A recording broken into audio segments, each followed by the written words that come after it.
साग मैंने आज बनइबा पोटल आलू खुरमा। प्रथम कड़ई बसईदबा तेल पकई जीरा टे पकईबा फुटण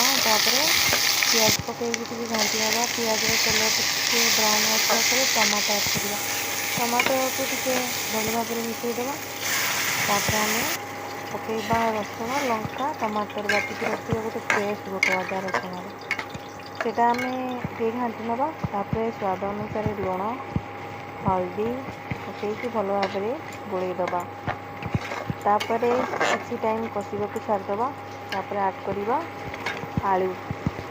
आलू ऐड करके भल भाव मिसईदबा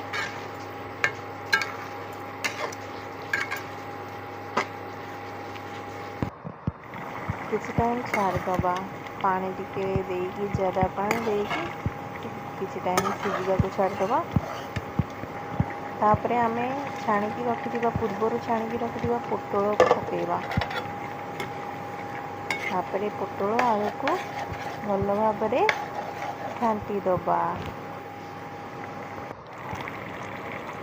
तापर आम बाटिकी रखिथिबा काजू मगजर पेस्ट को ऐड करवा तापर प्रिंस मसला पकईदबा टिके तापर एवरेस्ट चिकन मसला टिके ऐड करवा तापर आम प्रस्तुत हो